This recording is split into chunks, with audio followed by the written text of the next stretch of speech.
Fluid mechanics में जो अब तक हमने पढ़ा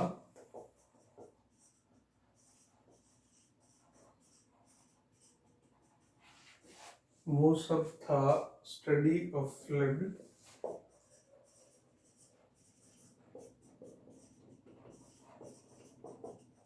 एट रेस्ट। उस सब में जो लिक्विड था किसी भी कंटेनर में रेस्ट पे था, कोई मोशन नहीं था, इसको बोलते हैं हाइड्रोस्टैटिक्स। तो जो हमने अभी तक पढ़ा था दैट इज कॉल्ड हाइड्रोस्टैटिक्स। अब हम जिसमें एंटर कर रहे हैं वो ये है study of fluid in motion.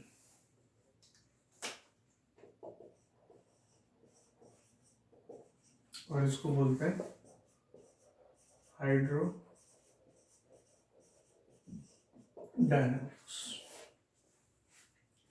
मतलब फ्लो करते हुए लिक्विड से कंसर्न जो भी चीजें हैं उसकी स्टडी। अब इसमें सबसे पहले मैं डिफाइन करता हूं, पहला है स्ट्रीमलाइन फ्लो।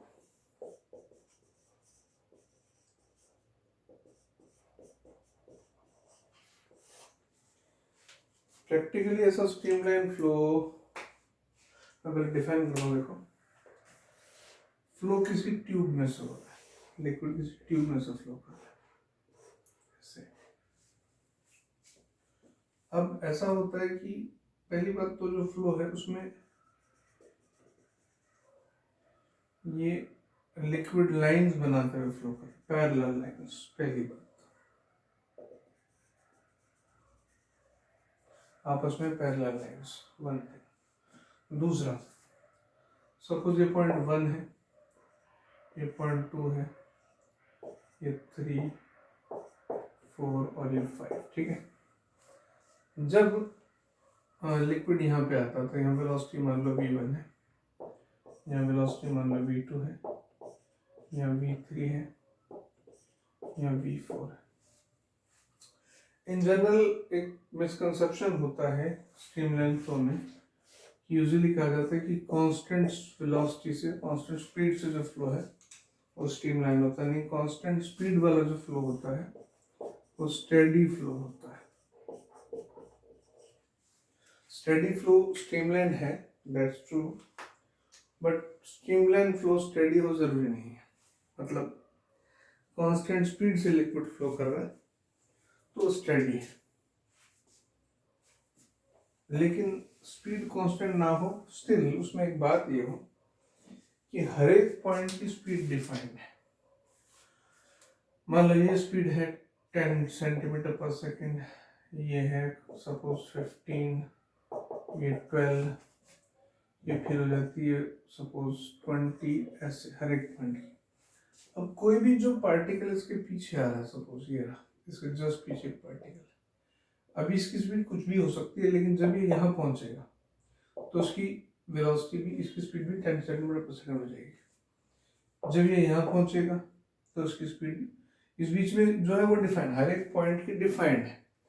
इंपॉर्टेंट बात है कि हर एक पॉइंट की वेलोसिटी डिफाइंड है। उस पॉइंट पे जब पार्टिकल ने पहुंचना है तो उसके पास वो डिफाइंड वेलोसिटी होगी। इस पॉइंट की वेलोसिटी 10 सेंटीमीटर है, इसकी 15 है, इसकी 12 है, इसकी 20 है। तो जब भी कोई पार्टिकल यहाँ पहुंचेगा उसकी यहाँ पे 10 होगी, जब यहाँ पहुंचेगा तो 15 होगी, जब यहाँ पहुंचेगा 12 होगी, जब यहाँ पहुंचेगा 20 होगी। तो इसका मतलब ये कि हर एक जो पिछला पार्टिकल है वो अगले को एग्जैक्ट फॉलो करता हुआ ट्रैवल करेगा, कोई धक्का मुक्की नहीं, लाइक एक के पीछे बिल्कुल आराम से चलते जाएंगे। ऐसा प्रैक्टिकली जो फ्लो है वो तुम्हें देखने को मिलता है, जैसे वाटर टैप होता है। टैप को अगर तुम धीरे से चलाते हो तो उसमें से जब बहुत स्लो चलाते हो तो तुम्हें एकदम ट्रांसपेरेंट दिखाई देता है वाटर, तो उस समय उसको जो फ्लो है वो स्ट्रीमलाइन फ्लो कहलाता है। इसकी कई सारी एडवांटेजेस हैं, वो बाद में बात करेंगे। दूसरा, इसका अपोजिट जो है वो है टर्बुलेंट फ्लो। टर्बुलेंट फ्लो में किसी पॉइंट की कोई डिफाइंड वेलोसिटी नहीं है, टर्बुलेंट फ्लो में ऐसा हो सकता है कोई भी किसी भी ढंग से एक दूसरे को क्रॉस करते हैं। हाँ, इसमें एक और बात है कि जो लाइन्स है एक दूसरे को क्रॉस नहीं करती, पैरेलल चल रही, बराबर चल रही। इसमें ऐसा है कि लाइन्स हैं, क्रॉस हैं।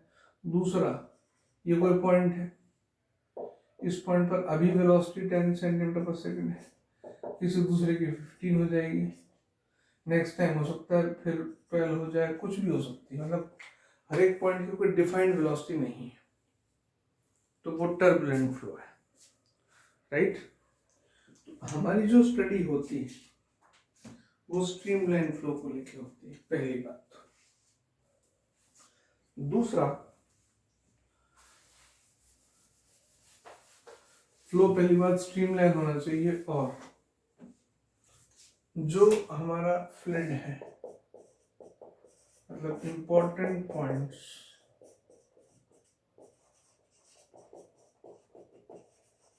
उसमें पहली बात तो हो गई स्ट्रीमलाइन फ्लो। दूसरी बात, जो लिक्विड है वो नॉन विस्कस होना चाहिए। एक्चुअल में विस्कोसिटी होती है, लेकिन विस्कोसिटी कम हो। विस्कोसिटी का मतलब ऐसा समझो जैसे पानी का फ्लो होना और शहद, हनी, मधु। तो एक लिक्विड में, एक बोतल में अगर तुम पानी या एक ग्लास से पानी फ्लो कराते हो और एक हनी या शहद फ्लो कराते हो, तो आसानी से कौन फ्लो करेगा? पानी। शहद मुश्किल से फ्लो करेगी। क्यों? क्योंकि पानी की जो लेयर्स होती है उनके बीच में फ्रिक्शन फोर्स, जो आपस में विस्कस फोर्स, मैं आगे डिटेल्स में बताऊंगा। अभी सिर्फ इतना कि जो लिक्विड की लेयर्स हैं उनके बीच में जो फ्रिक्शन फोर्स होता है उसको विस्कस फोर्स बोलते हैं। पानी के केस में लिक्विड लेयर्स के बीच का फ्रिक्शन फोर्स कम होता है, और वहीं अगर ये हनी या शहद की लेयर्स है तो उनमें फ्रिक्शन फोर्स ज्यादा होता है। तो हनी या शहद ज्यादा विस्कस है और पानी कम विस्कस है। हम चाहते हैं नॉन विस्कस, तो क्या करते हैं कि विस्कोसिटी कम से कम रखी जाती है, और आइडियली अगर बात करें तो हम नॉन विस्कस ही फ्लूइड लेते हैं। नॉन विस्कस क्यों लेते हैं? क्योंकि विस्कस होगा, फ्रिक्शन होगा आपस में, तो there will be some loss of energy. Friction में लॉस ऑफ एनर्जी होता है, सब लोग जानते हैं। तो हम नहीं चाहते, हम एक्चुअली जो भी आगे लॉ एस्टेब्लिश करेंगे वो सब एनर्जी कंजर्वेशन पर बेस्ड होगा, और अगर एनर्जी लॉस हो रहा है तो एनर्जी कंजर्वेशन एप्लीकेबल नहीं होगा, इसलिए नॉन विस्कस रखा जाता है। तीसरी बात, इनकम्प्रेसिबल।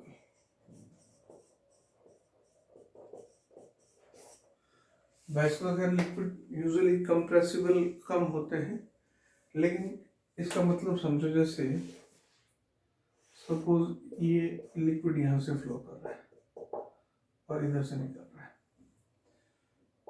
अब यहाँ पर इसकी डेंसिटी है ρ1, यहाँ पर डेंसिटी है ρ2।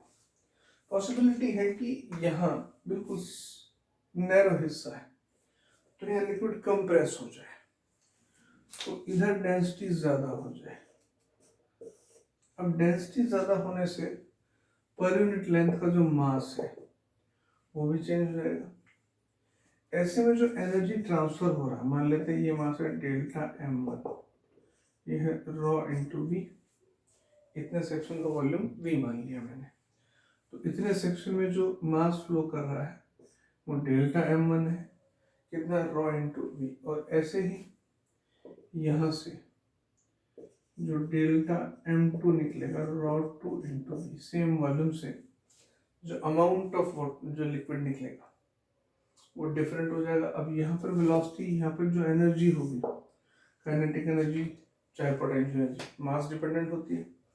तो एनर्जी ट्रांसफर जो है, यानी यहाँ से जितनी एनर्जी दी गई और यहाँ से जितनी निकलेगी, वो दोनों में वेरिएशन आ जाएगा। तो मैंने कहा ना कि बेसिक जो लॉज हैं हाइड्रोडायनामिक्स के वो एनर्जी कंजर्वेशन पर बेस्ड है, और ये अगर डेंसिटी चेंज हो गई तो मास ट्रांसफर या एनर्जी ट्रांसफर मिसमैच हो जाएगा, यहाँ ज़्यादा वहाँ कम, कहीं ज़्यादा, ऐसा हो जाएगा। तो इसलिए हम लिक्विड लेते कैसा, इनकम्प्रेसिबल।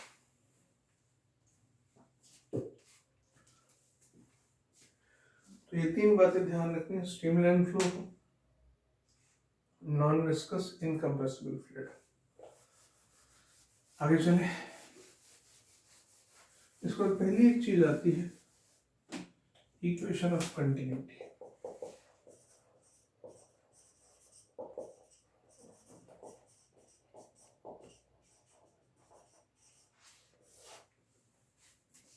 है तो बहुत सिंपल सी चीज,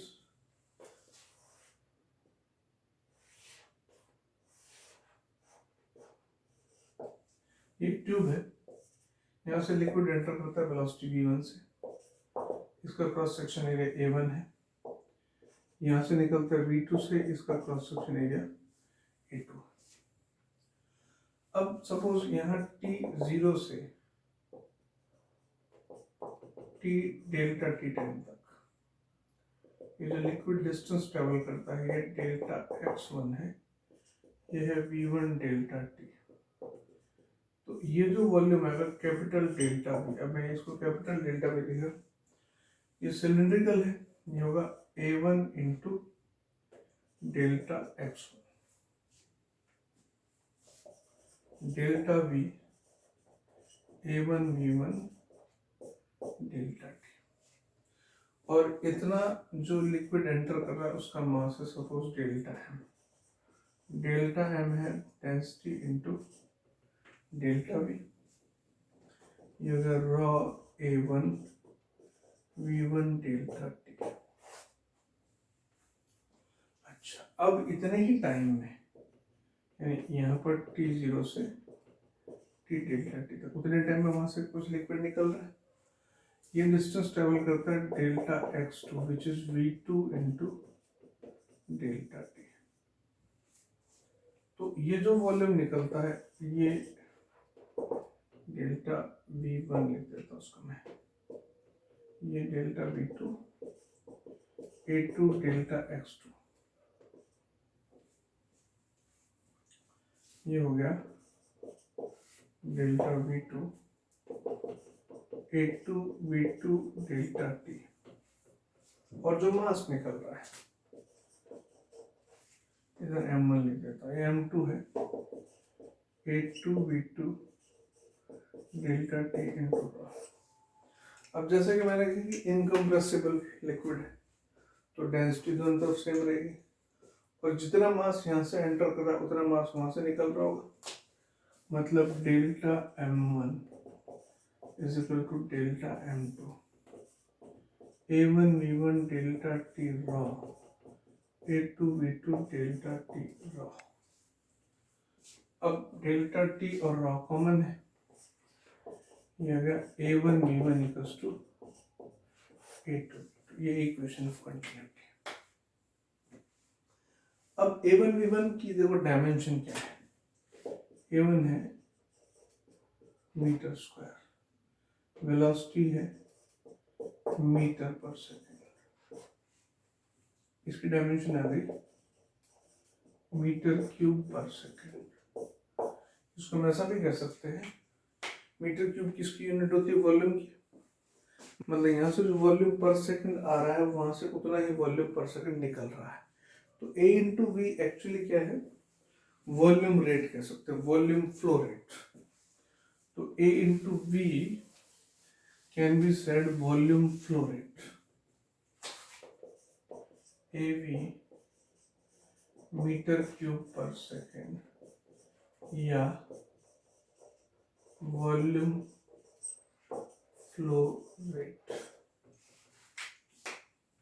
ओके, अब इस पर एक सवाल करते हैं। देखो, एक सिंपल सा सवाल और एक थोड़ा सा कॉम्प्लेक्स सवाल। एक तो बहुत सिंपल सा क्वेश्चन है,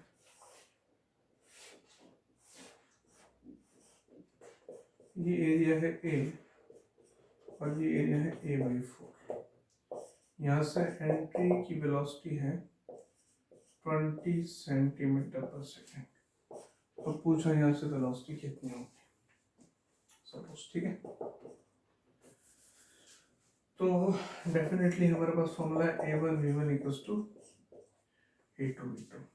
a1 कितना है a इंटू 20, a2 कितना है a/4 इंटू v2, इससे कैंसिल, v2 हो गया 20 इंटू 4 माने 80 सेंटीमीटर पर सेकेंड। तो सिंपल है क्वेश्चन। अब एक और सवाल देखते हैं।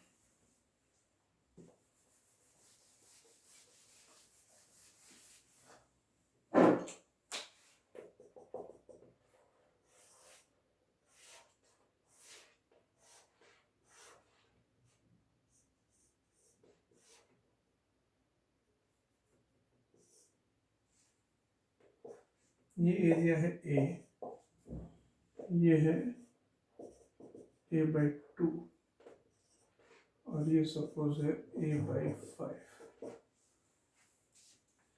यहाँ से जो एंट्री होती है सपोज दैट इज 50 सेंटीमीटर पर सेकेंड, इधर से जो निकलता है दैट इज सपोज 30 सेंटीमीटर पर सेकेंड। अब क्वेश्चन पूछा है यहाँ से किस वेलोसिटी से निकलेगा। अब हमारे पास तो formula a1v1 equals to a2v2 का है, लेकिन वॉल्यूम फ्लो रेट जो अंदर की तरफ है और वॉल्यूम फ्लो रेट जो बाहर की तरफ है, वॉल्यूम मैं लिखता हूं उसको वॉल्यूम फ्लो रेट इन, ये हो गया, इसको a1 बोल देता हूँ, इसको a2 बोल देता हूँ, इसको a3 बोल देता हूँ, a1v1। Volume flow rate out, ये है, इधर से भी निकल रहा है, इधर से भी निकल रहा है, a2v2 प्लस a3v3। अब जितना वॉल्यूम इन है उतना बाहर निकल रहा है, मतलब हम क्या लिखेंगे यहाँ पे a1v1 equals to a2v2 plus a3v3। a1 है a into 50, a/2 into 30 plus a/5 into v3। ये सब जगह से कैंसिल, 50 ये होगा 15 प्लस v3/5,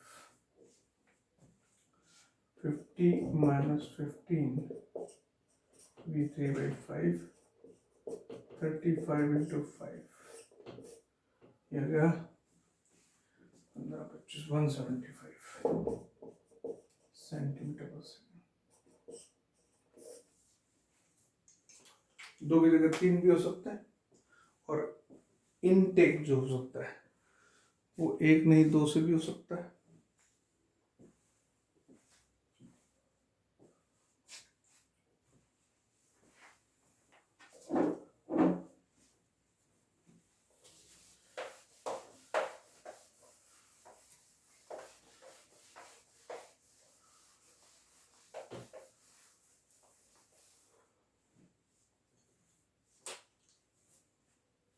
एक और एग्जांपल लेते हैं, ये ट्यूब ऐसे है,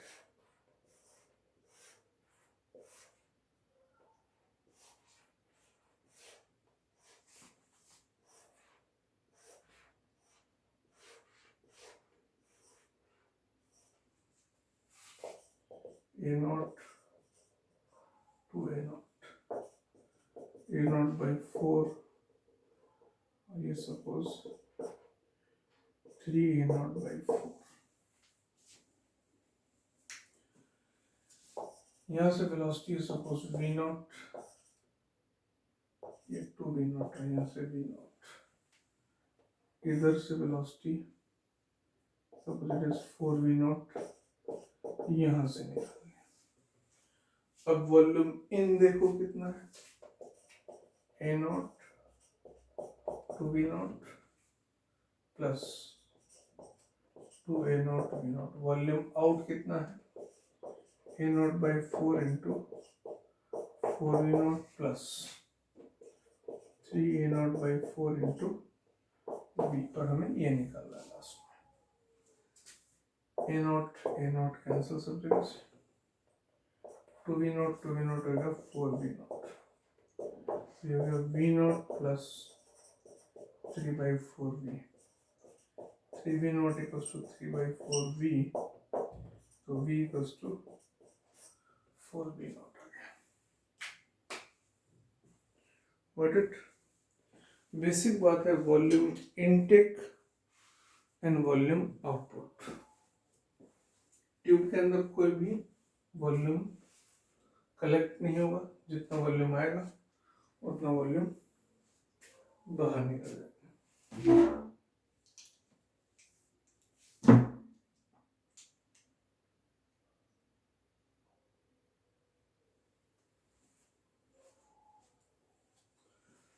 अच्छा, अब हम बात करते हैं इसमें, आगे चलते हैं इसका रेट।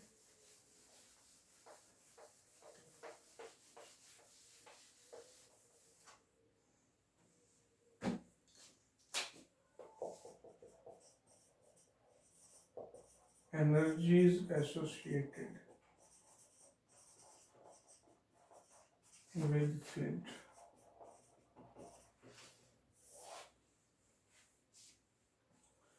ये कोई लिक्विड फ्लो करता है, इसका कुछ सेक्शन अज्यूम करते हैं, इसका मास है डेल्टा एम और किसी मूवमेंट वेलोसिटी वी, और इसकी ग्राउंड साइड एच। तो इस डेल्टा एम की जो काइनेटिक एनर्जी है वो हो गई half of delta M V square. अब यहाँ पर हम काइनेटिक एनर्जी मास की फॉर्म में नहीं लेते इन केस ऑफ लिक्विड्स, क्योंकि मास तो हर पॉइंट पर कहीं कम कहीं ज्यादा होगा जो भी वॉल्यूम हम लेंगे, लेकिन एक चीज चेंज होगी, दैट इज व्हाट डेंसिटी। तो काइनेटिक एनर्जी अपॉन इतने सेक्शन का मैं वॉल्यूम डेल्टा वी लिख देता हूँ, delta M upon delta V into V square, half rho V square. ये है kinetic energy per unit volume, पहली चीज। दूसरी बात, ऐसे इसकी पोटेंशियल एनर्जी होगी delta M G H. Again potential energy सिर्फ इस मास के लिए निकालेंगे, वॉल्यूम के लिए निकालेंगे। Pressure energy upon delta V, delta M upon delta capital V G H, ये rho G H potential energy per unit volume. ये दो तरह की एनर्जी तो बहुत कॉमन है। एक तीसरी एनर्जी और होती है किसी लिक्विड में, जो लिक्विड की स्पेसिफिक है, दैट इज प्रेशर एनर्जी। अब प्रेशर एनर्जी को ऐसे समझते हैं, देखो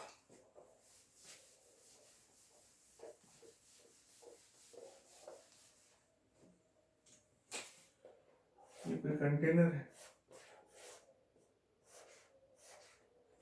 इसमें किसी भी हाइट h तक कोई लिक्विड फिलअप है, तो यहाँ पर जो प्रेशर होगा वो होगा h रॉ g।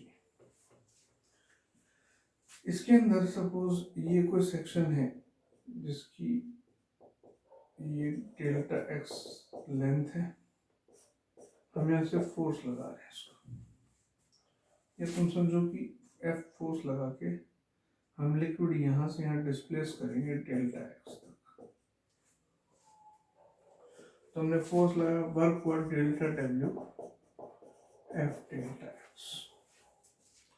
अच्छा, मुझे F कितना लगाना पड़ेगा? सपोज ये जो क्रॉस सेक्शन एरिया है ये है A, तो फोर्स होता है प्रेशर इंटू एरिया। प्रेशर कितना है? h raw g into area, तो डेल्टा W हो गया h raw g A into delta x। अब ध्यान दो, A इंटू डेल्टा एक्स क्या बना, ये एरिया और ये डेल्टा एक्स, ये बना डेल्टा वी, ये जो वॉल्यूम है, जितना वॉल्यूम मैंने शिफ्ट किया, तो डेल्टा डब्ल्यू हो गया H rho G into delta V, delta W upon delta V H rho G, work done per unit volume, और ये किसके बराबर है, प्रेशर के बराबर। किसी पॉइंट पर जो एनर्जी है, work done per unit volume जो होगा, that will be equal to pressure at that point.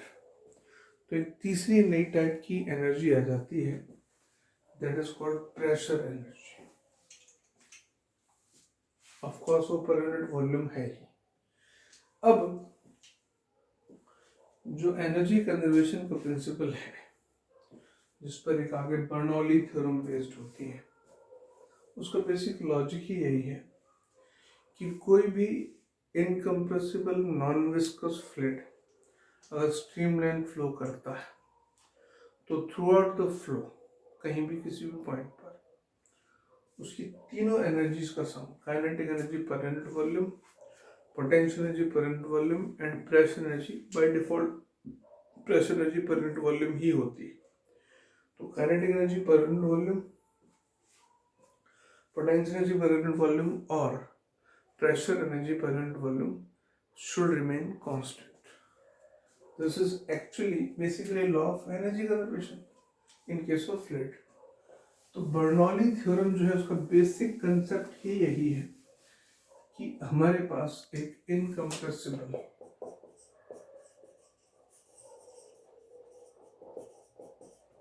Non viscous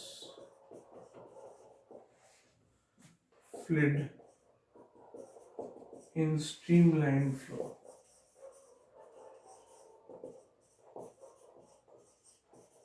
then pressure energy per unit volume, potential energy per unit volume plus kinetic energy per unit volume should remain a constant. इसका proof भी मैं next class में दूंगा। फिलहाल इतनी सी बात कि अगर ये तीनों एनर्जीज हैं, तो एनर्जी कंजर्वेशन प्रिंसिपल के अकॉर्डिंग तीनों एनर्जीज का सम should remain a constant.